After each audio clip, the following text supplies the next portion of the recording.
концертната програма ще вземат участие трите състава при Центъра за култура Босилеград, както и съставите на фолклорната секция при Спортния съюз на община Босилеград.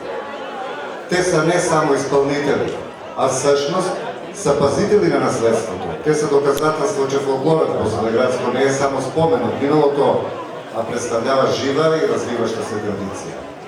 Днешният концерт има и особено символично значение. Намираме се в напълно обновена и модерно оборудвана зала с нови седалки, подова настилка, съвременно осветление и професионално звучение. Това обновление е резултат от успешна реализация и реализиран проект, спечелен по конкурс на Министерството на културата на Република Сърбия. Проектът е изготвен съвместно проектно бюро при община Босилеград и Центъра за култура с проектен менеджер Даниел Зарев, директорът на Центъра за култура Владислав Божилов, а ключовата роля в процеса на одобрение и реализация има кметът на община Босилеград Владимир Захариев. Тази зала днес е доказателство, че когато има сътрудничество, отговорност и визия, културата получава пространство, което заслужава. От тази сцена ви припомням на още едно предстоящо събитие.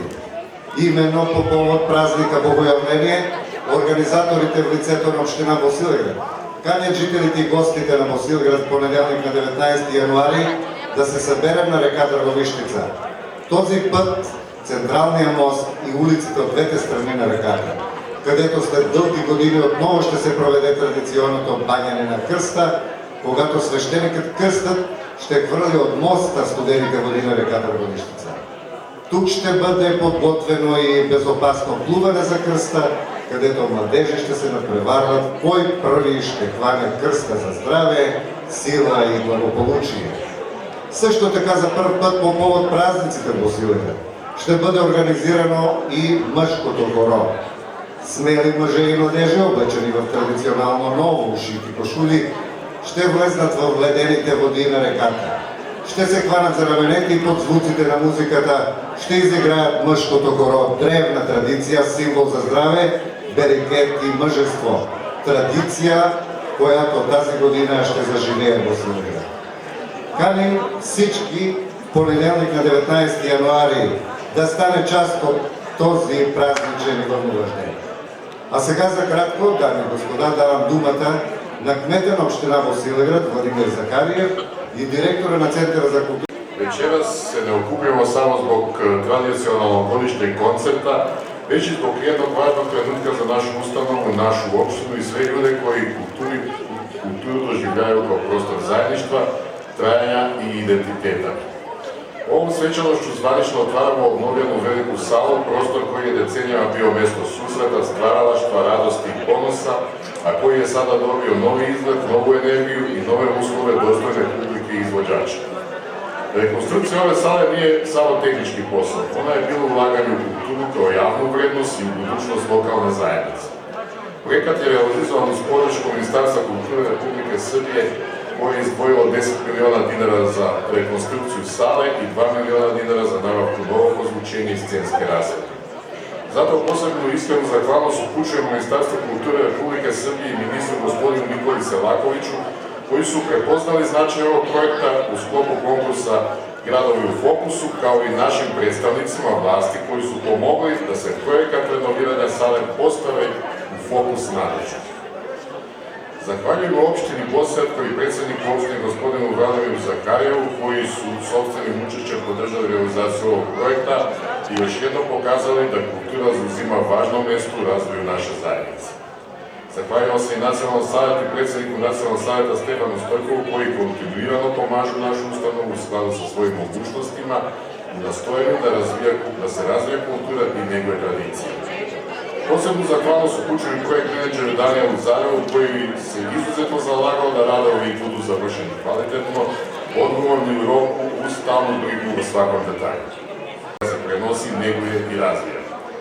Plakat večerasne koncerta sa porukom Nova scena, živa tradicija upravo to i simbolizuje novi prostor, ali iste vrednosti, savremene uslovi, ali duboki koren. Neka ova sala u buduće bude mjesto gdje će se susretati generacije, gdje se neguje kulturni identitet, gdje se stvara, uči i deli radost. U ime Ustanove Centar kulture Bosilegrad proglašavam veliku salu svečano otvorenom i pozivam vas da uživate u programu koji sledi. Hvala vam na pažnji i prijatno večer.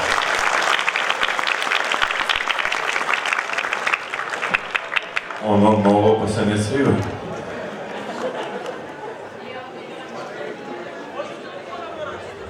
Исус се роди!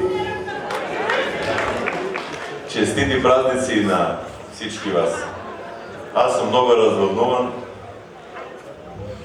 че с години наред пробвахме да направим тази сала. Заедно с ведомството на чело Свойка Божилов, проект менеджера Даниел Зарев и лобирането на мене и относително и на Стевкоте в Белград. Много благодарим на министър Селакович и на държавния връх, че откликна с 10 милиона и ние общината 500 хиляди направихме една прекрасна зала. След това, когато беше министър тук по посещение, позволи и това звучение, тези хубави рефлектори и направи се нещо прекрасно.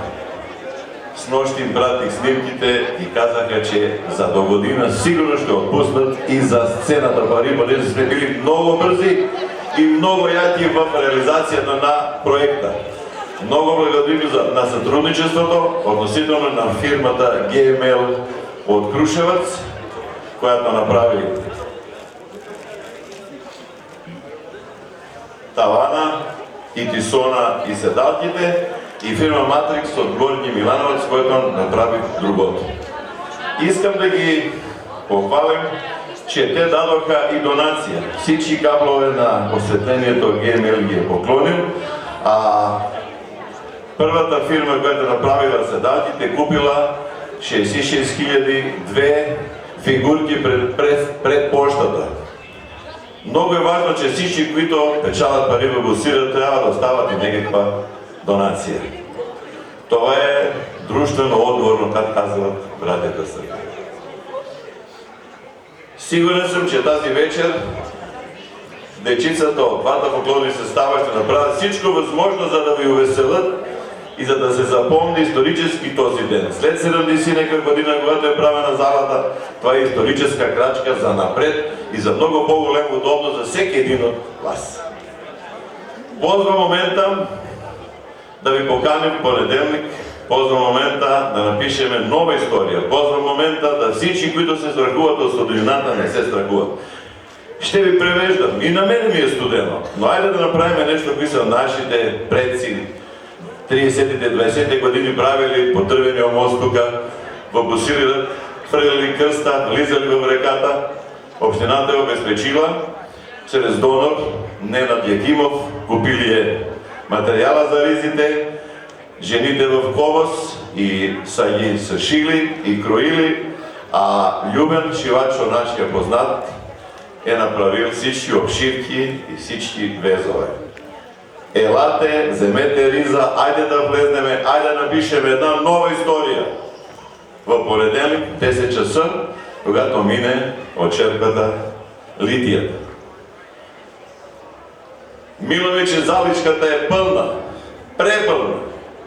И кога се завърши сега това мероприятие за 1-2 часа, убеден съм, че има 2 часа, на излеза от залата ще ви чакат наши невести от общината и от Центъра на култура и за всеки един участник ще има смоки с играчка. Да се помни, че ние всички мислиме на вас. Дарението го направи на наш въпрос нашия адвокат Драган Давидков. Да сте ми живи, здрави, много хубаво да проведете тази вечер! Обичам ви!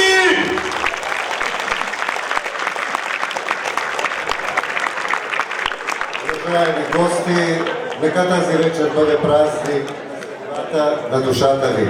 Нека новата сцена даде още по-силен глас на традицията, а фолклорът да ни напомни кои сме и какво ни обединява. Пожелавам ви приятно изживяване и ви каним да се потопим в магията на фолклорните изпълнения. Първият състав на фолклорната секция при Центъра за култура Босилеград за кратко със своето изпълнение на криле ще ни пренесе в Косовско Поморавие. Земя с богата история, силен дух и дълбоко вкорени традиции. Танц којто се преплитат достојството, устојчивоста и красотата на фолклора. Косовско поморавие, прв состав, фолклорна секција Центар за култура. Аплодисменти!